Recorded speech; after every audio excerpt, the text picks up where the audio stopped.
The spread of coronavirus has had a devastating impact on many sectors, with some being brought to their knees. But with any crisis, others are rubbing their hands with glee. Many of these companies are not just up, but they are up big. These are the sectors that stand to win from pandemic and those who have already begun cashing in. Hello everyone, this is Pushpa SY from RG Institute of Commerce and Management. Today I am here to make you people know about those solid stocks of the companies thriving through the coronavirus recession. Apple has proven that it can survive a period in which its supply chain disruption in China and Asia runs into subsequent Apple store closures in Asia and the rest of the world. The drop was larger than it has seen in sales in modern era, but it showed how resilient Apple's core customer loyalty is. Apple even announced a dividend hike and continued on with a larger stock buyback program, even when most companies are criticized for spending too much on buybacks. It's still a top Warren Buffett stock too. Amazon is winning all around, with data center growth from AWS, and with brick and mortar stores it competes against either still closed or gradually reopening. Amazon may have had bad public relation issues from warehouse workers, but its business is booming, with over 1 lakh job additions to help deal with the boom. Investors haven't even bothered to care that its expenses are way up and that it is sacrificing profits to build up within the company where it can.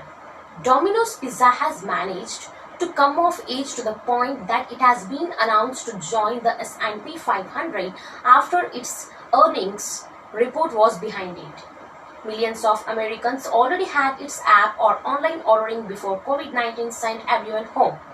But it soared during the scare and is likely to remain popular.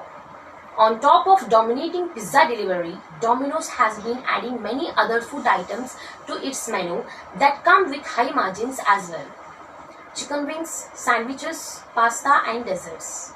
Papa John's International Inclusive should get an honorable mention with its shares up 27% year to date and seeing similar gains domestically.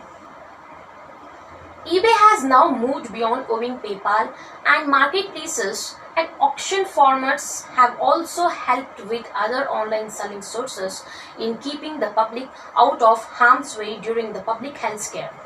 eBay saw many analysts rising price targets after first quarter earnings, and the company has managed to end its fight with activist investing firm Starboard Value, along with naming a new CEO after completing the sale of StubHub for over $4 billion earlier in 2020. Microsoft Corporation is so far beyond just being that Windows software company.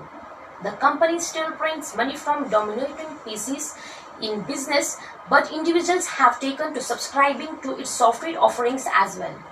Microsoft has a coming Xbox refresh due this year. It owns LinkedIn. Its Microsoft Teams is ready to be a standalone product, as has been proven in the work-at-home climate, and really story is Azure, which still looks to be favorite over Amazon's AWS in the Defense Department's $10 billion JD contract. Satya Nadella's strategies proved to work, and Microsoft has ample growth opportunities ahead. Netflix has proven that there was really a room for more than one major streaming service. It has grown despite the impressive growth of Disney Plus and the competition from Apple and Amazon. Netflix still has many opportunities to grow outside of the United States, and it turns out that it has created some fabulous movies and multiple multi-season series that keep people glued to their screens. The service is priced well enough that it's likely or unlikely the millions of people who lost their jobs are going to cut off their Netflix accounts, even if their kids insist on Disney Plus service also. With about 182 million worldwide subscribers, the stay-at-home trend will have pulled forward some of the growth that would have been expected in future quarters. And its stock rose over 50% since the Disney Plus launch date caused so much panic. Walmart actually has been one of the biggest winners in the Dow since the pandemic hit. While this mega chain has been the go-to for many consumers looking to stock up during this time, shares hit an all-time high in mid-April. What separates Walmart from the rest of the retailers in the United States and why it has been able to succeed is simply its incredible supply chain. Walmart was deemed as the critical business from the start of the coronavirus shutdowns, and it has made thousands of job openings when other businesses were furloughing workers. Having a strong balance sheet doesn't hurt either. The point is that Walmart may have been one of the best positioned retailers going into this pandemic, but it will for sure come out of this as the top dog in the retail space.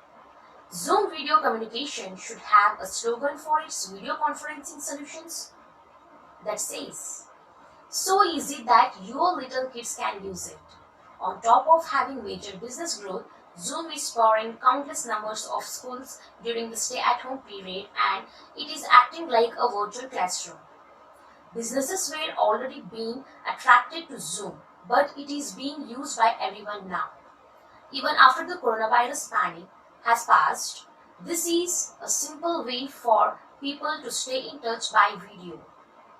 It has endless upgrade features that it can work on for upsells ahead, including better security within its services.